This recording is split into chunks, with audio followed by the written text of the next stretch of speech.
5 kapal perang terbaik semasa Perang Dunia Kedua. But the English battlecruiser, within mere seconds, an enormous explosion broke Hood in two parts. Perang Dunia II tidak diragukan merupakan salah satu perang terbesar dalam sejarah dunia hingga saat ini. Konflik yang berlangsung dari 1939 itu berakhir dengan dijatuhkannya bom atom di Hiroshima dan Nagasaki, mencatatkan berbagai pertempuran besar yang menentukan hasil perang. Meskipun sebagian besar pertempuran besar, termasuk kampanye penaklukan Eropa dilakukan oleh pasukan darat dengan tank, kendaraan tempur dan artilerinya. Namun, kekuatan naval seperti kapal perang dan kapal selam juga memainkan peran yang tidak kecil dalam konflik paling berdarah di abad ke-20 itu. Kapal perusak, kapal induk, krusier ikut ambil bagian dalam pertempuran-pertempuran dahsyat yang terjadi di lautan. Sebagian dari kapal-kapal itu dikenal karena ketangguhannya, kekuatannya, bahkan karena ukuran dan persenjataannya yang menimbulkan kekhawatiran bagi musuh-musuhnya. Berikut ini adalah 5 kapal perang terbaik selama Perang Dunia Kedua. Nomor 5 adalah Scharnhorst.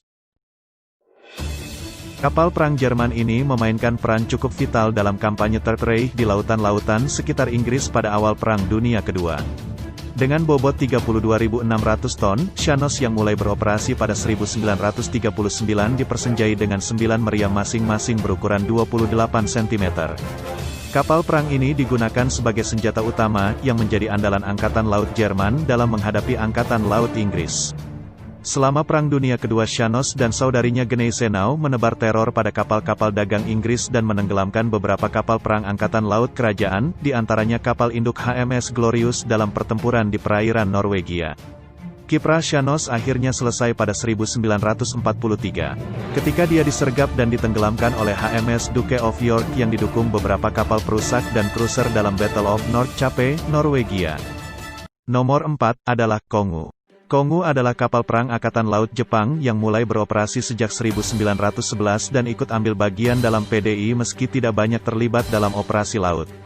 Pada 1935, kapal tipe battlecruiser ini dirombak besar-besaran dan mendapatkan beberapa perlengkapan dalam persenjataan dan kecepatan yang menjadikannya sebagai fast battleship. Pada Perang Dunia Kedua, Kongu dan saudarinya Haruna ikut ambil bagian dalam berbagai armada Angkatan Laut Jepang di Pasifik, termasuk invasi ke Pulau Jawa yang saat itu berada di bawah kekuasaan Hindia Belanda pada tanggal 25 Februari tahun 1942. Kapal perang ini juga terlibat berbagai pertempuran dengan Angkatan Laut Kerajaan Inggris. Pada tahun yang sama, Kongu terlibat dalam pertempuran dengan Angkatan Laut Amerika Serikat (AS) di Guadalcanal, Kepulauan Solomon, dan meraih keberhasilan dalam serangannya terhadap pangkalan udara AS, meskipun Jepang menderita kekalahan dalam pertempuran tersebut. Setelah beberapa kali terlibat dalam pertempuran dan operasi militer di Pasifik, pada November tahun 1944, Kongu yang sedang dalam perjalanan pulang untuk perbaikan bersama beberapa kapal perang Jepang lainnya, bertemu dengan kapal selam AS Sealion di Selat Formosa. Serangan torpedo dari Sealion menyebabkan kerusakan berat pada Kongu sebelum akhirnya menenggelamkan kapal tersebut bersama dengan sekira 1.200 awaknya.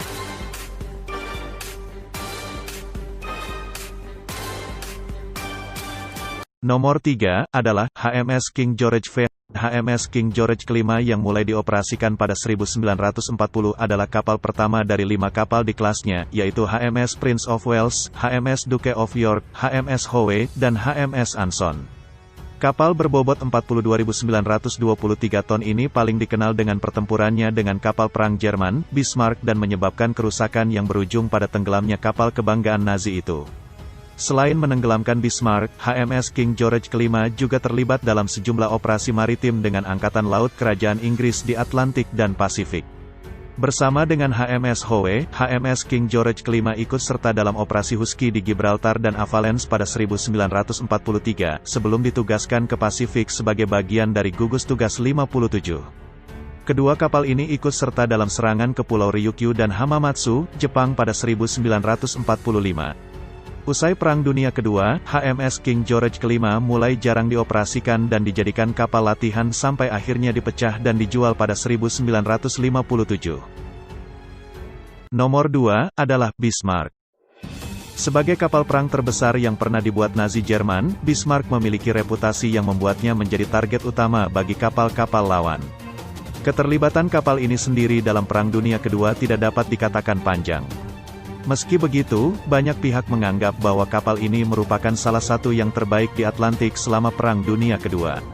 Sebagai kapal terbesar Angkatan Laut Jerman, Bismarck dilengkapi dengan persenjataan yang mumpuni. Kemampuan persenjataannya dibuktikan dengan menenggelamkan kapal Inggris HMS Hood, hanya dengan satu kali tembakan meriam utama. Sayangnya, pengambilan keputusan yang buruk dari perwiranya menyebabkan riwayat kapal perang dengan kemampuan persenjataan yang begitu besar berakhir singkat. Bismarck yang diluncurkan pada 1939 mulai beroperasi pada 1940 dan ikut ambil bagian dalam misi blokade pengiriman sekutu ke Inggris, Operasi Reinubung pada Mei tahun 1941. Setelah menenggelamkan HMS Hood dan menyebabkan kerusakan parah terhadap HMS Prince of Wales, pada tanggal 24 Mei tahun 1941, Bismarck menjadi sasaran pengejaran setidaknya selusin kapal Inggris. Pada tanggal 27 Mei pengejaran tersebut berakhir dengan pertempuran antara Bismarck dengan dua kapal Inggris HMS King George V dan HMS Rodney. Kerusakan yang dialami dari pertempuran tersebut dan pertempuran sebelumnya menyebabkan Bismarck karam, menewaskan hampir 2.000 orang awaknya. Dan, nomor 1, adalah USS Iowa. Kapal perang AS, USS Iowa mulai beroperasi pada tanggal 22 Februari tahun 1942, bisa dikatakan merupakan kapal termuda di antara kapal-kapal dalam daftar ini. Meski begitu, kapal berbobot 45.000 ton ini memiliki peran cukup besar dan terlibat dalam beberapa operasi militer dan pertempuran pada Perang Dunia Kedua. Pada Agustus tahun 1943, USS Iowa dikirim ke perairan Atlantik untuk menghadapi ancaman kapal Jerman, Tirpitz. Beberapa bulan kemudian kapal ini digunakan untuk membawa Presiden AS Franklin Roosevelt bersama beberapa pejabat AS lainnya ke Aljazair untuk kemudian menghadiri konferensi di Teheran, Iran. Usai menjalankan misi tersebut, pada Januari tahun 1944 USS Iowa dikirim ke Pasifik untuk ikut ambil bagian dalam serangan AS terhadap posisi-posisi pasukan Jepang termasuk misi di Saipan, Guam, dan Mariana. Kapal ini juga terlibat sebagai pendukung misi serangan udara ke Jayapura yang pada April tahun 1944 dikenal dengan nama Hollandia dan berperan penting dalam berbagai operasi di Pasifik, sampai pernyataan menyerah dari Jepang dan berakhirnya Perang Dunia Kedua. Usai Perang Dunia Kedua, USS Iowa terus aktif dalam operasi militer AS terutama pada Perang Korea pada 1951 hingga masa tugasnya diakhiri pada 1958. Setelah sempat diaktifkan kembali pada 1982, USS Iowa akhirnya kembali didenonaktifkan pada 1990 dan saat ini dijadikan museum.